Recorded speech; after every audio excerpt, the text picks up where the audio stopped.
A secret room at Graceland, untouched since 1977, was accidentally opened during renovations in 2021. This room, sealed by Vernon Presley after Elvis's death, contained a single steel safe. When an expert was called to crack the code, they found a handwritten letter by Elvis, fake identification documents, and details of a bank account in Hawaii. The letter didn't begin with farewells, but with goodbye, and contained all the incredible details of Elvis's plan to fake his own death. August 16, 1977. The day the music died, or at least that's what millions of devastated fans believed when news broke that Elvis Presley, the king of rock and roll, had been found unresponsive in his bathroom at Graceland, his legendary Memphis mansion. At just 42 years old, Elvis was pronounced dead, the official cause listed as cardiac arrhythmia. The world mourned. Radio stations played Elvis marathons. Tens of thousands of grief-stricken fans lined the streets of Memphis to catch a glimpse of the funeral procession. And in the decades that followed, Elvis's final resting place at Graceland became a pilgrimage site, second only to the White House and annual American visitors. But from the very beginning, something about Elvis's death didn't sit right with some people. Questions, inconsistencies, and strange coincidences began to pile up, giving rise to what would become one of music's most enduring conspiracy theories. Elvis Presley never died. He faked his death and disappeared to live a normal life away from the crushing pressure of fame. For decades, these theories were dismissed as the desperate fantasies of fans who couldn't accept their idol's passing. But in 2021, something happened that would reignite the debate and provide the most compelling evidence yet that the king might have orchestrated the greatest disappearing act in celebrity history. During extensive renovations at Graceland, which has operated as a museum since 1982, workers discovered something unexpected. Behind what appeared to be an ordinary wall panel in a rarely accessed storage area, they found a small room that didn't appear on any of the mansion's floor plans. The room had been sealed shut with a special lock that required a key that no one on the current Graceland staff possessed. "We thought it might be just an old mechanical closet or something," explained James Thornton, Graceland's head of maintenance.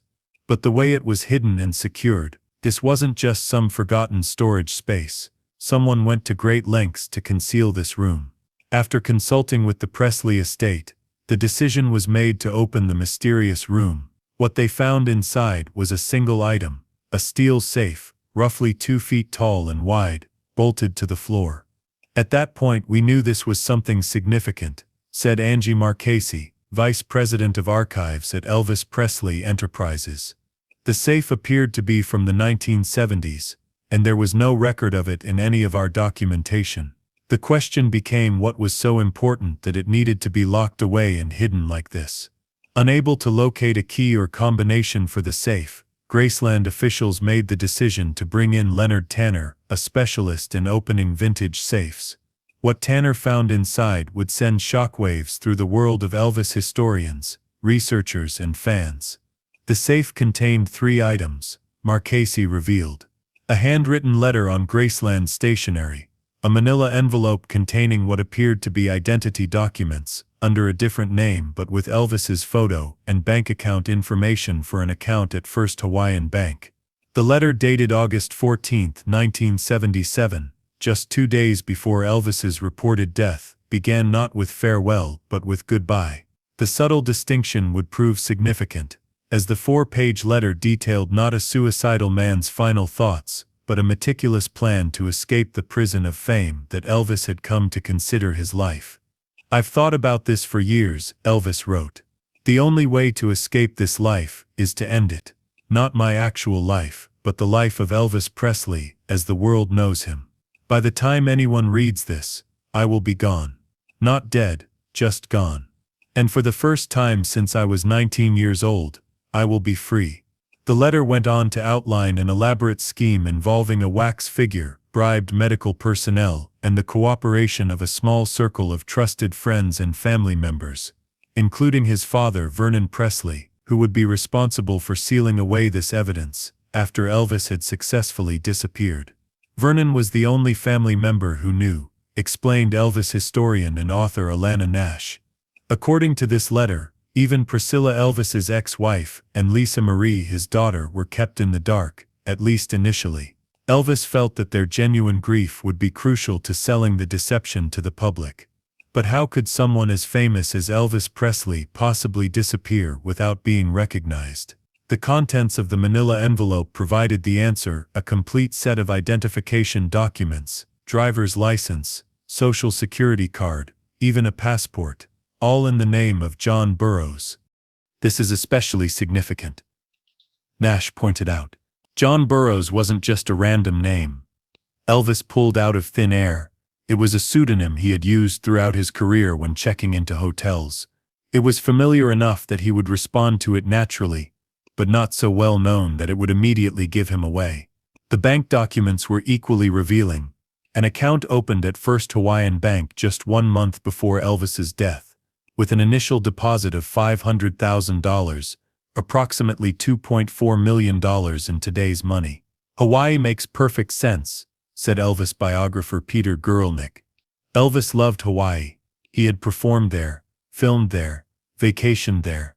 It was also culturally diverse enough that a newcomer wouldn't automatically stand out, remote enough to offer privacy, yet still part of the United States, so he wouldn't need additional documentation to live there. The discovery of these items in a hidden safe at Graceland has reignited decades of speculation about whether Elvis truly died on August 16, 1977. But it also raises a multitude of new questions. If Elvis did fake his death, did he actually follow through with the plan outlined in the letter?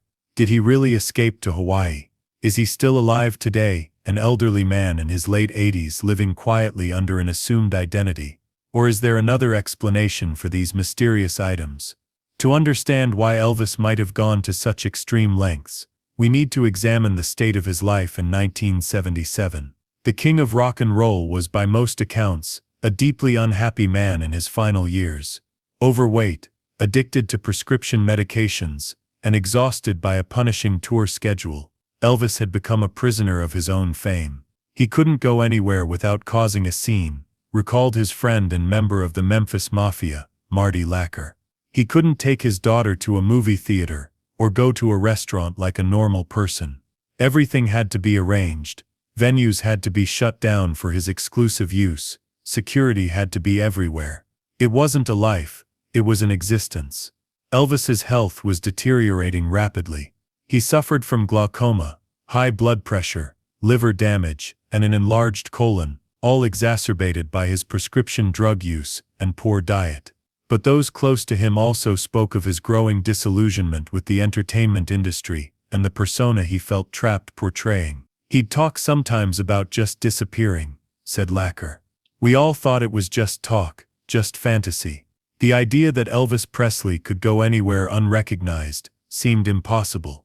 Yet the newly discovered letter suggests Elvis had been planning his escape for years, meticulously working out the details and gradually putting the pieces in place. I've been moving money around for the past 3 years, Elvis wrote in the letter. Small amounts that won't be noticed or traced. The Colonel Tom Parker, Elvis's manager, watches every penny, but even he doesn't know about all the accounts. The letter also referenced several trusted friends who would help with the deception, though only their initials were used. J.D. will handle the medical side, death certificate, official cause, all of it. RN has the connection for the transportation.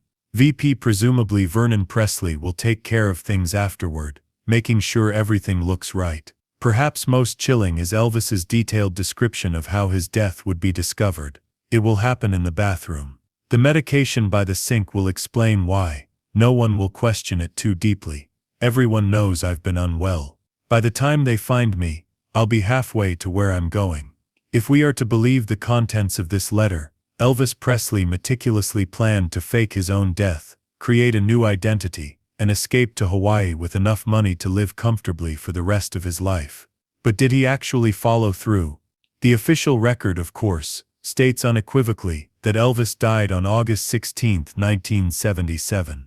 An autopsy was performed, a death certificate was issued, and Elvis was buried at Graceland, after a funeral attended by family, friends, and celebrities. Yet proponents of the Elvis is alive theory have long pointed to inconsistencies in the official account. The death certificate listed the cause as cardiac arrhythmia, a condition that typically cannot be determined without specific post-mortem tests. Elvis's family opted for a closed casket funeral, despite the Southern tradition of open casket viewings. And perhaps most suspicious of all, Elvis's name was allegedly misspelled on his gravestone as Elvis Aaron Presley, rather than his birth name. Elvis Aaron Presley, a mistake his father would have been unlikely to make. These discrepancies have fueled speculation for decades, said Nash. But they could all have rational explanations that have nothing to do with a faked death. The closed casket could have been due to the family's desire for privacy, or the condition of the body after the autopsy. The misspelling on the grave could have been intentional. Elvis had actually taken to spelling his middle name with 2 A's later in life. What makes the newly discovered letter and documents so compelling is not just their content, but their location. If they are genuine, they were hidden away in Graceland itself, sealed in a secret room by Vernon Presley, just as the letter said they would be. Vernon Presley died in 1979, just 2 years after Elvis, noted Marchese. If these documents are authentic, he may have been the only person who knew of their existence and the location of the hidden room. After his death, the secret would have died with him, until our renovation work accidentally uncovered it.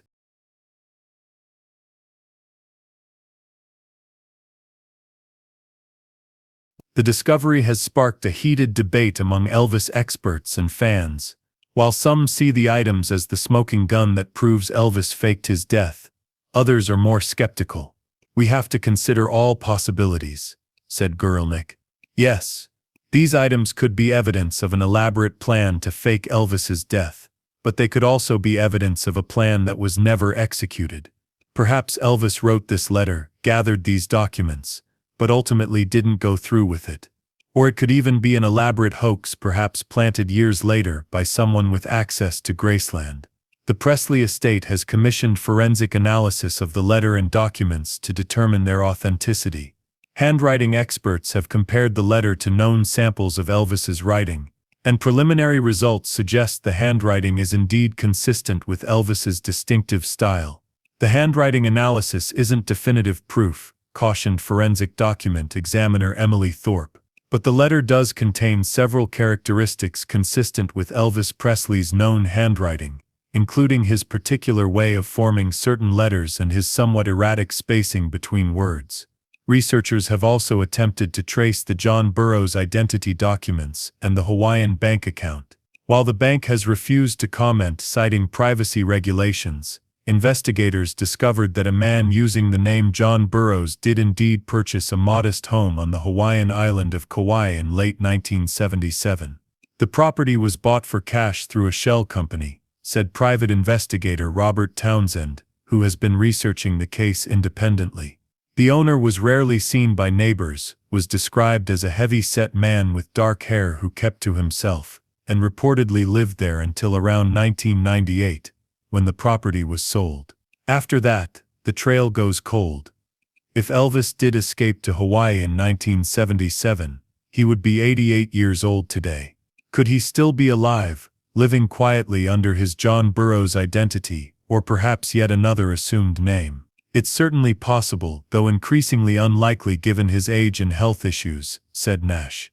If Elvis did fake his death, we have to consider that he might have passed away for real in the decades since, just privately. Whether those words were Elvis Presley's final communication to the world, or simply the wistful musings of a trapped man contemplating an escape he never actually made, they reflect a universal human desire, the yearning to live life on one's own terms, free from the expectations and demands of others.